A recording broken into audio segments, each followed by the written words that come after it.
There are places in India where nothing dramatic happens the moment you arrive.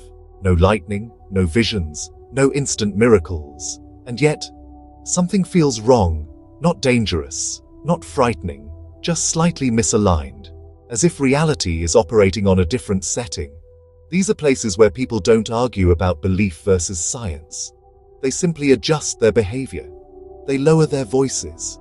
They don't stay too long. In the heart of Varanasi, one of the oldest continuously inhabited cities in the world, stands a temple complex aligned not to geography, but to cosmology. Here's what's strange. Visitors consistently report entering the complex facing one direction and leaving facing another, without consciously turning around. No signs guide this movement. No instructions are given.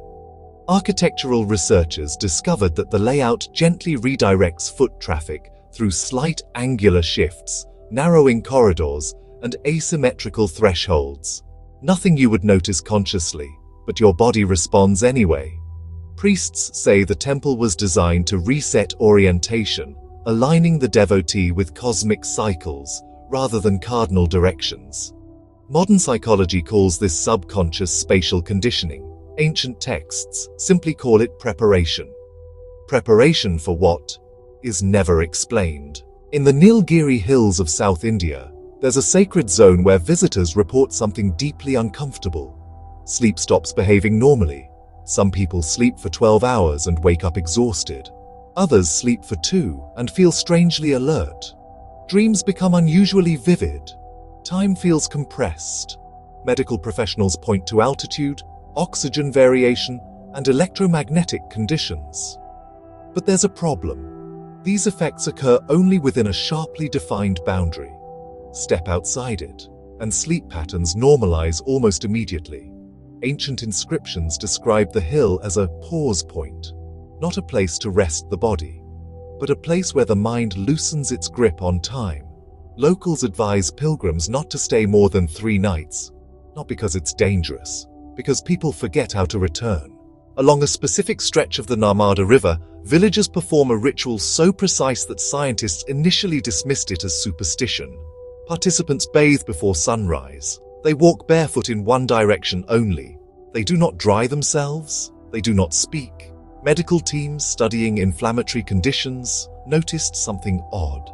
People following the ritual exactly showed measurable improvements. People who skipped steps did not change the timing, the direction, or the sequence, and the effect disappears. Placebo? Possibly. But placebo responses rarely follow such strict procedural boundaries. Ancient texts describe the ritual not as prayer, but as alignment, syncing the body to environmental rhythms modern medicine barely measures. The river isn't sacred because it heals. It heals because people follow the rules. In a coastal temple complex in Kerala, hundreds of iron bells hang fully exposed to humidity, rain, and salt air. By all known standards, they should corrode. They haven't. Metallurgical analysis reveals an alloy composition inconsistent with documented ancient Indian metalwork. There are no records of its creation, no transitional designs, no evolutionary steps. The knowledge appears, complete, and then gone. Modern attempts to replicate the alloy have failed to match its corrosion resistance. Which raises an uncomfortable question. How many technologies did ancient civilizations perfect, only to lose entirely? And how much of what we call progress is simply rediscovery? High in Himachal Pradesh stands a small shrine where sound behaves incorrectly. Chanting inside produces a layered resonance, not an echo, but a second vibration that overlaps the original sound before it finishes. Acoustic engineers tested the structure. No domes, no reflective geometry, no materials capable of producing the effect. And yet it happens every time. Devotees say the shrine responds. Scientists say the data does not match known acoustic behavior. No definitive explanation exists, only recordings that don't sound right. Even when you know what you're hearing. Across several regions of India, there exist rituals that anthropologists openly acknowledge, but refuse to document visually. Not out of respect, but because every attempt to record them has failed. Cameras shut down, batteries drain instantly, Footage corrupts. Controlled environments produce the same result. Technicians call it coincidence. Researchers quietly stop trying. The rituals themselves don't promise miracles. They promise balance. And participants insist they are not meant to be observed, only experienced. Not everything survives translation into data. In a small Tamil Nadu temple, an inner sanctum opens for a few minutes on a single day each year. Inside is a form of worship no one agrees on. Some say it predates Hinduism. Others say it represents something deliberately unnamed. When the door opens, people report pressure changes, dizziness, and disorientation. No one stays long. No photographs exist, not officially. And those who claim to have seen inside never described the same thing, which is perhaps the most unsettling part. So what's actually going on here? Are these illusions? Psychological suggestion?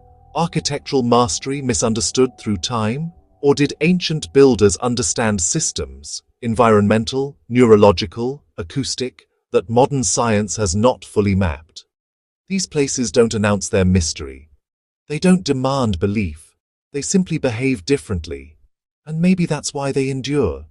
Because the most powerful mysteries don't challenge reality directly. They quietly expose how little of it we actually understand. If this made you pause, let me know in the comments what stood out most. And if you're drawn to stories where facts and the unknown overlap without explanation, you already know where you are. This is Wait, Let Me Explain.